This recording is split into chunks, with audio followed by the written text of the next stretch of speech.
Hello viewers, Senino Paga Pora, Demon Slayer episode 57 part 2.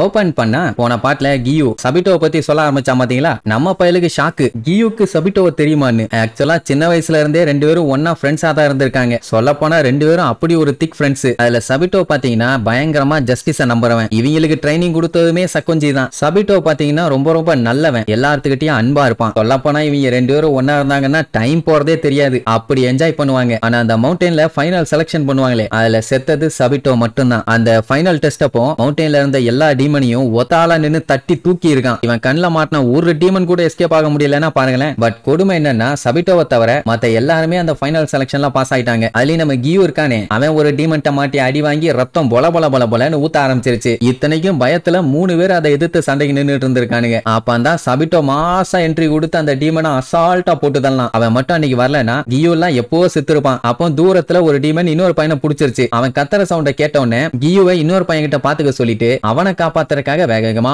ஓடுவான். அதாவது ஹெல்ப்னு கேட்ட எல்லாத்துக்கும் ஓடி ஹெல்ப் பண்ணிருக்கான். அவனை நில்லுன்னு நிக்க சொல்லியிருப்பான்.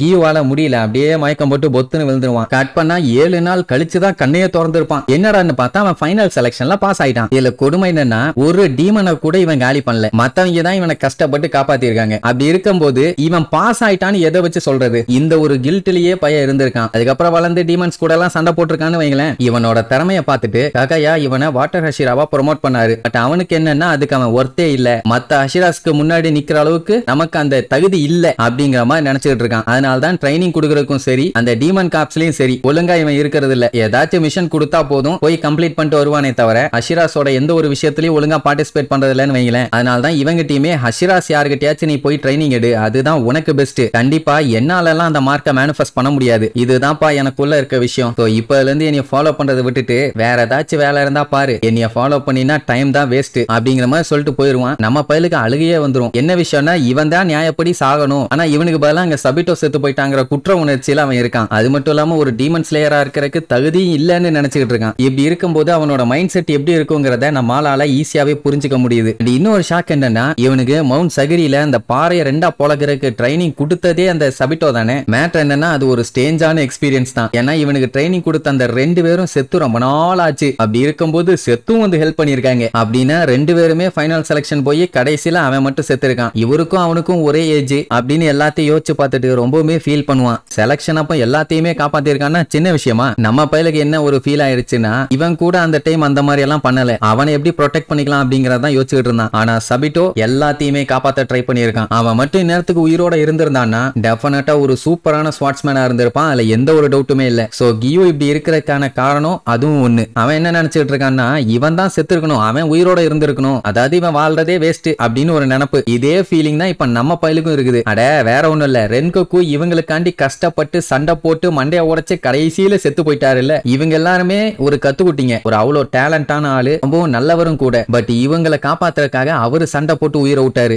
அந்த டைம் அவருக்கு பதிலா நான் தான் அங்க செத்துருக்கணும் அப்படின்னு நினைச்சு இவன் ஃபீல் பண்ண ஆரம்பிச்சிருவான். அவரை மீட் பண்ண போலாம் இவன் என்ன வச்சுட்டு இருந்தான்னா ரென்கோக்கு ஒரு நாள் கிபுட்சுச்சி முசனை போட்டு தள்ளுவாரு, அதை நம்ம பாப்போம்னு நினைச்சிட்டு இருந்தான். கடைசியில மண்ணக்கவர நிலைமை வந்துருச்சு. அப்போ இனசுகே தான் ஏன்டா ஏன் அழுகுற, உன் மேல அவர் அவ்வளவு நம்பிக்கை வச்சிருக்காரு, அதுக்கேத்த மாதிரி நடந்துக்கங்கிற மாதிரி சொல்லியிருப்பான்ல. அதை யோசிச்சு பார்த்துட்டு அதுவும் கரெக்ட் தான் அப்படின்னு அவன் சொன்னது இவனுக்கு புரியுது. ஏன்னா அவருமே அதைத்தான் நினைச்சாரு. பட் கியோ கிட்ட என்னன்னு சொல்லி அவன் மைண்ட மாத்துறது? இப்ப என்னன்னா அவன் என்னதான் இப்ப உயிரோட இருந்தாலுமே அவன் ஒரு ஹஷிராங்கிறத ஒத்துக்க மாட்டேங்கிறான். ஏன்னா ஹஷிரா ஆகணும்னா சும்மா எல்லாம் ஆயிட முடியாது. அதுக்குன்னு ஏகப்பட்ட ட்ரைனிங், நிறைய நாலேஜ் வேணும், பிரச்சனையை டேக்கிள் பண்ண தெரியணும். அதெல்லாம் இருந்தனால தான் இப்ப ஹஷிராவாயிருக்கான். பட் நம்ம பையன் இருக்க நிலைமையில அப்படி எல்லாம் சொல்லி அவரை உசுப்பேத்த முடியுமா? இதை பண்ண முடியாது. பட் இருந்தாலும் ஒரே ஒரு விஷயம் அவர்கிட்ட கேட்டே ஆகணும்னு கியூவை கூப்பிட்டு பாப்பா நிக்காம போவான். ஒரே ஒரு கேள்வி, அவ்வளவுதான் ஸ்டாப் ஆகி ஷாக் ஆயிடுவான். என்னன்னா நீங்க இந்த டெஸ்ட்ல பாஸ் ஆகலங்கிறது உங்களோட எண்ணம், ஓகே, ஆனா சபிட்டோ அதைத்தானே ஆசைப்பட்டிருப்பான், நீங்க பாஸ் ஆக வேண்டாமா அப்படிங்கிற மாதிரி கேட்பான். உடனே அப்படியே பேயடிச்ச மாதிரி நின்னவனுக்கு பழைய விஷயம் ஒண்ணு ஞாபகத்துக்கு வரும். என்னன்னா சபிட்டோவும் இவனும் தான் ஒன்னா சேர்ந்து ட்ரைனிங் எடுத்திருப்பானுங்க. அவன் பாத்தீங்கன்னா இவனை போட்டு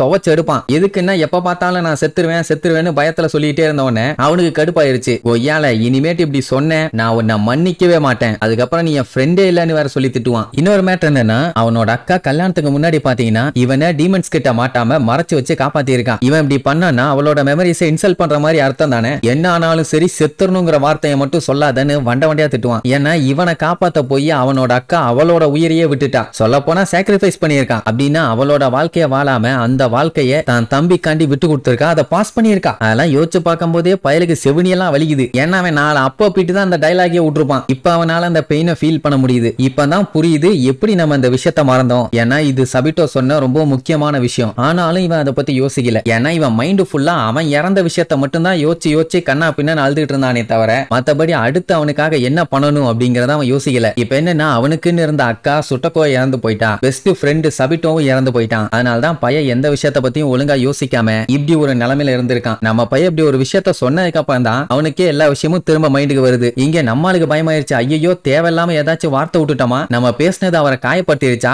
ஆல்ரெடி மனுஷன் டவுன்ல இருந்தாரு, இப்ப நான் வேற பேசி ஏதாச்சும் பஞ்சாயத்து எழுத்துட்டேனா என்ன பண்றதுன்னு தெரியல பயங்கரமா யோசிப்பான். பேசாம சாப்பிடுற கான்டெஸ்ட் ஒண்ணு வைப்போம், அதுல அவரு ஜெயிச்சிட்டாருன்னா அவர் என்ன வேணாலும் கேட்கலாம், நான் ஜெயிச்சிட்டேன்னா அவர்கிட்ட நீ ட்ரைனிங் பண்ண சொல்லி கேட்போம். இது அவனை சேர பண்ண மாதிரி இருக்கும்லன்னு யோசிச்சு பார்ப்பான். இல்ல இன்னொரு மேட்டர் என்னன்னா ஸ்பீட் ஈட்டிங் கான்டெஸ்ட்ல பேசணும்னு அவசியம் இல்லை, ஏன்னா அவனுக்கு தான் பேசவே புரியலையே. அப்படின்னா கண்டிப்பா ஒத்துக்குவான்னு யோசிச்சுட்டு இருக்கும் போதே தப்புன்னு கியூ டான்ஜிரோ கூப்பிட்டு நான் ட்ரைனிங்ல ஜாயின் பண்ண போறேன்னு சொல்ல வருவான். ஆனா அதுக்குள்ள நம்ம பையன் வாய விடுவான். எப்பா நம்ம வேணா cold soba noodle speed eating கான்டெஸ்ட்ல பார்ட்டிசிபேட் பண்ணலாமா, உங்களுக்கு எனக்கும் போட்டி வச்சுக்கலாம் அப்படின்பானா. ஏன் இவன் திடீர்னு இப்படி பேசுறான், சரி ஓகே அவன் தான் இப்போ நார்மல் ஆயிட்டானே. சோ ரெண்டு பேரும் போய் நூடுல்ஸ் நல்லா வெளுத்து கட்டுவானுங்க. இப்ப என்னன்னா கியூவை தவிர மத்த எல்லாருமே ட்ரைனிங் கொடுக்குறாங்கன்னு கேள்விப்பட்டான். ஷினோபு ஏதாச்சும் ட்ரைனிங் கொடுத்தாங்களா அப்படிங்கிற மாதிரி கேட்பான். அவனுக்கே தெரியல, ஏன்னா அவனுமே எதுவுமே கேள்விப்படல, நமக்கும் எதுவும் காட்டின மாதிரி இல்ல. அவ பாத்தீங்கன்னா அவளோட அக்கா முன்னாடி போய் உட்கார்ந்துகிட்டு அவளோட எமோஷன்ஸை கண்ட்ரோல் பண்றதுக்காக பிராக்டிஸ் பண்ணுவா. அப்போ சுயிரி வந்து நான் ஸ்டோன் ஹஷிரா கிட்ட ட்ரைனிங் எடுத்துட்டு வரேன், அதுக்கப்புறம் எனக்கு ட்ரைனிங் கொடுக்குறீங்களா அப்படிங்கிற மாதிரி கேட்பாளா. அவ பார்த்தா நான் இந்த அஷிராஸ் ட்ரைனிங்லயே ஜாயின் பண்ணலாங்கிற மாதிரி சொல்லுவா. ஏன் என்னன்னு கேட்டோம்னா அவளை கூப்பிட்டு உட்கார வச்சு மேட்டர் எல்லாம் சொல்லுவா. என்னன்னு சொல்லல, பட் அவளுக்கு இவகிட்ட எப்படியாச்சும் ட்ரைனிங் எடுக்கணும்னு ஆசை. அதை சொன்னதுக்கே இவ சந்தோஷப்படுவா. ஏன்னா சுயிரி எப்பவுமே அவளோட ஃபீலிங்ஸை வெளியில கன்வேயே பண்ண மாட்டான். பட் இந்த டைம் அவ கன்வே பண்ணது அவளுக்கு அவ்வளவு சந்தோஷம். ஆனா இப்ப பாத்தீங்கன்னா அவ அக்காவை எப்படி அந்த டீமன் கொன்னுச்சு அப்படிங்கறத உன்கிட்ட சொல்றேன், அது மட்டும் இல்லாம அதை எப்படி நான் கொல்ல போறேன்னு உங்ககிட்ட சொல்றேன் அப்படின்ட்டு கொஞ்சம் டெரரா மாறுவா. சுயூரிக்கே ஷாக் ஆகும், ஏதோ முக்கியமா சொல்ல போறா போலன்னு. சரி அது எந்த கதை